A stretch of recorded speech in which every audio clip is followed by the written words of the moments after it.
Assalamualaikum warahmatullahi wabarakatuh. Di sini saya akan membahas makalah etika dalam pengolahan data dengan tulisan pembimbing seperti SE, SKM.com, dan makalah ini disusun oleh Suhendra Saputra, Mursan, dan Yudhistira Anggana. Di sini saya langsung aja ke pembahasan.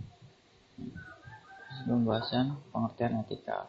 Etika Yunani kuno etikos berarti diambil dari kebiasaan adalah sesuatu di mana dan bagaimana cara utama filsafat yang mempelajari nilai atau kualitas menjadi struktur mengenai standar dan penilaian moral. Definisi etika atau menurut Bernas nilai atau norma-norma yang menjadi pegangan seseorang atau suatu kelompok yang atau tinggal yang punya. Menurut KPBI, etika ditemukan dalam 3 arti, yaitu tentang apa yang baik dan yang buruk, apa yang buruk, nilai yang benar dengan akal, dan nilai mengenai benar dan salah yang diilmu suatu golongan atau masyarakat. Etika menurut Sumaryono, etika berkembang menjadi suatu titik manusia berdasarkan semangat kesempatan menurut dan waktu yang berbeda, yang menggambarkan perangai manusia dalam kehidupan masyarakat. Pada umumnya selain itu, etika juga berkembang menjadi studi tentang kebenaran dan ketidakbenaran berdasarkan kodrat manusia diuji dan kehendak manusia. Macam-macam etika. Ada 2 macam etika yang terpahami dalam menentukan baik dan buruknya perilaku manusia. Yang satu, etika deskriptif, yaitu etika yang berusaha menerapkan secara filosofis dan rasional sikap dan perilaku manusia dan apa yang dikejar oleh manusia dalam hidup ini sebagai sesuatu yang bernilai. Yang kedua, etika normatif, yaitu etika yang berusaha menetapkan sebagai sikap dan pola perilaku dia yang seharusnya dimiliki oleh manusia dalam hidup ini sebagai sesuatu yang bernilai. Manfaat etika. 1. Dapat membantu suatu pendirian dan membedakan pandangan dan moral. Yang kedua, dapat membantu membedakan mana yang tidak boleh dirubah dan mana yang boleh dirubah. Yang ketiga, dapat membantu seorang mampu menentukan pendapat. Yang keempat, dapat menjembatani semua dimensi atau nilai-nilai. Sistem pengolahan data. 1. Tahap pengolahan data. Suatu pengolahan data terdiri dari 3 tahap yang disebut dengan siklus pengolahan data. Data processing cycle, yaitu input, processing, dan output. Tahap siklus pengolahan data dapat ditemukan lain sebagai berikut. 1. Organization.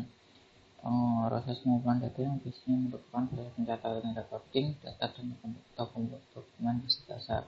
Yang kedua, input. Proses memasukkan data ke dalam proses komputer lewat alat input device. Ketiga, processing. Proses pengolahan data yang sudah dimasukkan ke yang dilakukan oleh alat pemproses device yang dapat berupa proses menghitung, membandingkan, mengajukan, mengurutkan, mendelekan, atau mencari di storage. Yang keempat, storage. Proses pengembangan pengolahan untuk disimpan dan dapat diproses kembali. Yang kelima, output. Hasil pengolahan data alat output adalah berupa informasi. Yang keenam, distribution output kepada pihak yang berhak dan membutuhkan informasi. Manfaat pengolahan data. Dapat digunakan pengolahan data, maka menurut dapat digunakan adalah meminimalkan kebutuhan informasi yang hal ini karena beberapa pekerjaan dilakukan secara otomatis oleh peralatan bantuan seperti komputer.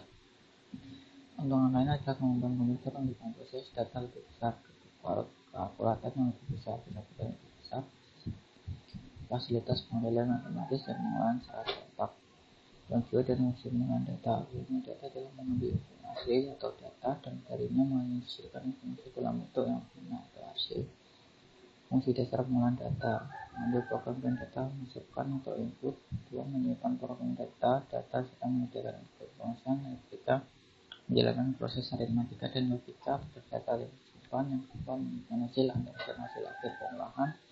Yang kelima, mencetak atau menampilkan data yang diterima atau yang dihasilkan pengolahan. Etika dalam sistem pengolahan data. Etika yang perlu diterapkan dalam pengolahan data. 1. Menjaga kerahasiaan data. Yang kedua, memberikan ide yang positif terhadap pengolahan data. Yang ketiga, tidak merubah data yang seharusnya tidak boleh dirubah. Yang keempat, membangun kebijakan etika organisasi, menentukan perasaan etika dan sosiologis data yang akan menjadi informasi. Yang kelima, menetapkan standar untuk pengembangan kualitas sistem informasi yang mempunyai dimensi ide. Yang keenam, setelah data diolah dan menjadi informasi, maka informasi yang dihasilkan tidak merupakan hasil dari mencipta atau mengambil info atau ide dari orang lain secara ilegal. Yang ketujuh, tidak melakukan pelanggaran perundang-undangan. Etika yang perlu diterapkan dalam mengakses informasi. Manipulasi dari pengolahan data ke dalam bentuk yang lebih berarti melakukan suatu informasi dengan menggunakan suatu alat elektronik, yaitu komputer. Etika yang perlu dilakukan dalam mengakses informasi: 1. Tidak merusak sistem informasi. 2. Menghormati hak cipta orang lain. 3. Tidak mengakses informasi dengan cara yang tidak sah. 4. Tidak menjadikan informasi untuk melakukan tindakan kriminal. 5. Mempertahankan nilai ketertiban sangat penting untuk kualitas hidup di dalam masyarakat informasi. Yang ke-6. Tanggung jawab secara etis dan sosial. Kesimpulan dari makalah ini adalah etika sebagai faktor yang sangat penting kaitannya dengan penggunaan sistem pengolahan data dan informasi. Dengan salah satu penyebab pentingnya etika adalah karena etika melindungi wilayah-wilayah yang bersangkutan dalam wilayah hukum. Perlindungan atas hak privasi individu telah menjadi permasalahan etika yang harus dewasa ini.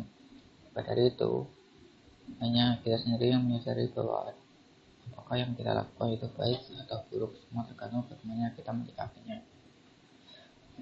Sarannya, semoga dalam pembahasan ini juga dapat mengetahui tentang etika sistem pengolahan data yang bisa menerapkan etika yang baik dalam sistem pengolahan data. Terima kasih presentasi dari saya, kurang lebih maaf. Wassalamualaikum warahmatullahi wabarakatuh.